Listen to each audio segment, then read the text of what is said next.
Hi guys, Seafood Techs here. Now I am gonna be doing something a little different today. Today, we're gonna be working on some 3 sectional skills because I got three sectionals, a foam practice one, a Wushu lightweight one, and then also a traditional heavy one, all from martialartmart.com. I'll have the links below in the description. That way you can go and check them out if you wanna get your own one. I suggest starting off with the foam 3 sectional. This way, you can hit yourself, doesn't hurt. Now, something to be thinking about is make sure you don't hit yourself with the metal part here. That can still hurt. It's going to happen. You are going to hit yourself. You just got to get used to it. Once you get skilled up, you stop hitting yourself. The first move we're going to do is called the cheat 8. The cheat 8 might be one of the most applicable moves with the 3 sectional staff. We're going to hold on to the middle section with our right hand and the back section with our left hand. We use our left hand as a club to block an attack while striking with the right hand. This is the precursor to your figure 8 movement, which is the main spin in the 3 sectional staff. Alright, this is where things are going to start getting really fun with the 3 sectional staff. So now we're going to do the figure 8. And you start by doing the cheat figure 8, and then when you feel comfortable, you let go of one side and grab the middle section. Then you turn going all the way under your armpit to add an extra strike. That way you can turn all the way around. You notice in the slow motion, I turn and raise my heel. Raising the heel will give me a little more space to turn over my hip, especially if my hips aren't facing forward. Now make sure that you're clearing both armpits. Whenever stopping, I usually step back and let the weight go and control and feel where it's going. Here's one more time, the cheat figure 8, where I throw the handle and now we're spinning.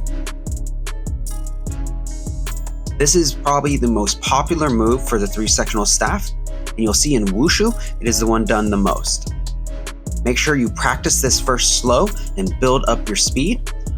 When you're using a wooden one, please be careful, and you're probably gonna hit yourself, so just get used to it.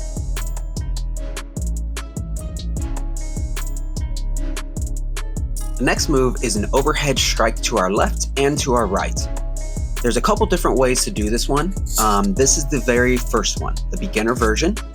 As you notice, we're just doing it in place, but in the Mijal Lawhorn system, when we do this move, we have added footwork. You can skip, you can move forward, you can skip into low stance, but at this time, let's practice it just to gain proficiency with the weapon.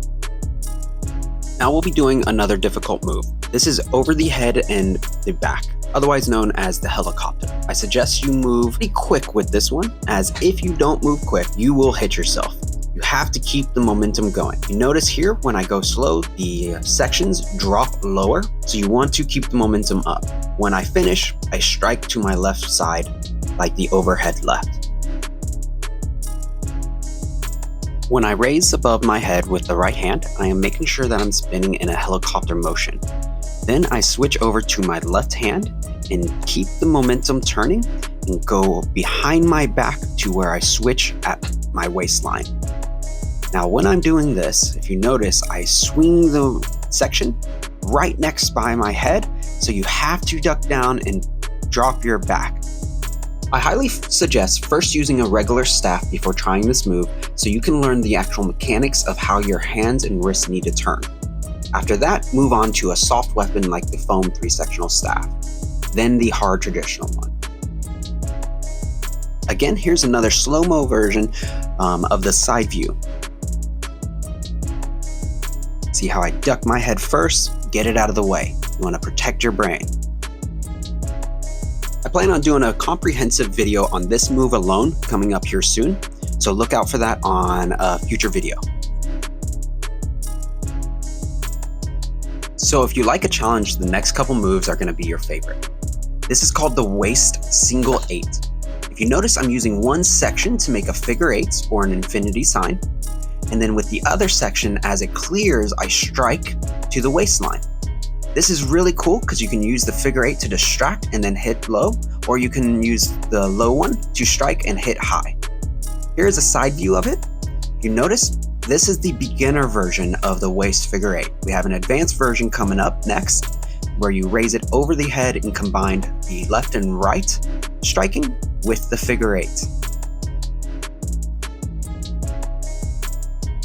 This one actually first took me a while to figure out the mechanics here. I don't know why this one gave me so much trouble, but for some reason my brain just did not like this when I first learned it. So be patient with yourself. Remember, these skills take time to learn and to build the neural pathways to make it very comfortable and smooth like I'm doing here. Now, this is one of my favorite techniques. So remember, practice, practice, practice, practice, practice. We're gonna do one more slow motion view here from the side. That way you can see it in full motion. Notice my right hand is still just barely moving, creating the figure eight and letting the weight of the chain and the section do the work. The other one just wraps around the waist and strikes. Now this next technique, we're gonna take this to 11. All right, let's confuse our brains even more and combine the left and right overhead strike with the waist single eight, which I call the waist double eight. So now I'm creating a figure eight, then raising over my head and doing the left and right strike. But instead of committing to the left and right strike, I change the momentum and cut down at an angle to continue the figure eight strike and just let the momentum turn.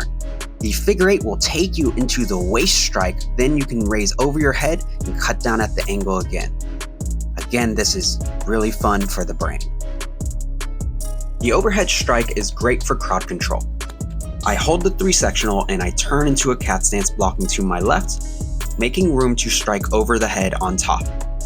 Let's add one more element to this now here too. Now I'm gonna do a big swing, go under my armpit, and then turn into an overhead strike. This is very challenging for the opponent to see as they think they already dodged the first strike, and you change the momentum and come on top.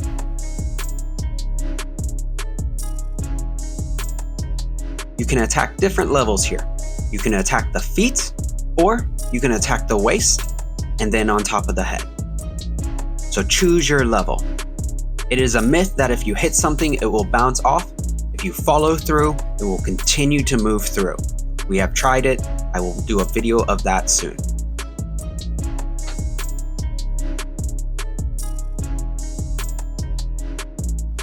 Here is a side view of the underarm overhead strike.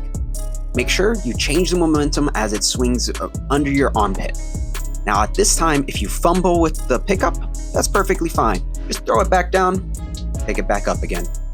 Remember, reps are the most important thing, and continue practicing. Another fun one to do is to do a double leg kick. So you start by going under the legs. You're gonna lift up your left leg as the 3 sectional spins under it, kick, and then jump and kick on the right leg. Then you do the under the arm, over the head strike. So under the left, right, then on top.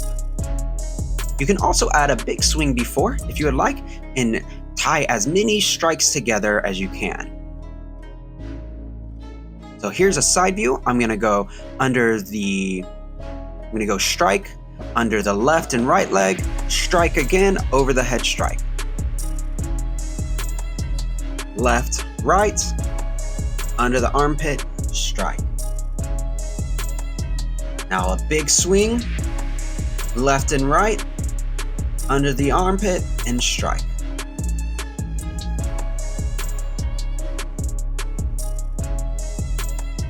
These swings are one of the reasons why the 3 sections was developed, was that way you can have distance and still be able to strike.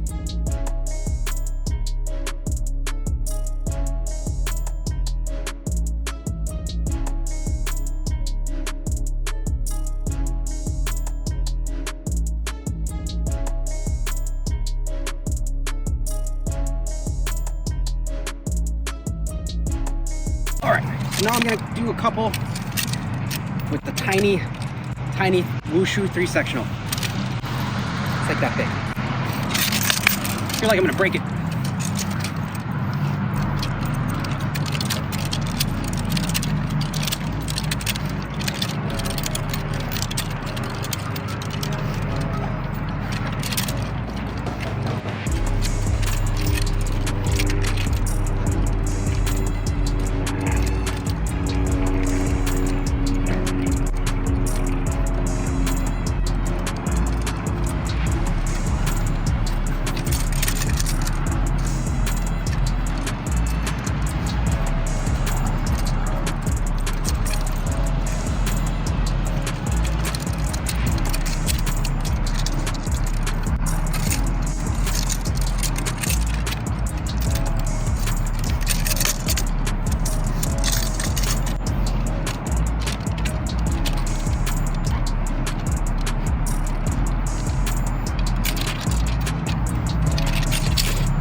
Yeah, I can't use this thing. Too small. It's too small. It feels like a toy. This is really good for a kid who's already started, as it's wood, but it's too small. How can I use this thing? Look at this. I highly suggest if you're a kid and you want to do wood, go for this one. If you're an adult and you're just starting, go for the foam one. If you're an adult and you're not just starting, go for the traditional one. It's better. For more tips and tricks on how to do more 3-sectional, make sure you like and subscribe. You can always leave a comment. Keep training, stay passionate, and keep the spirit of Kung Fu alive.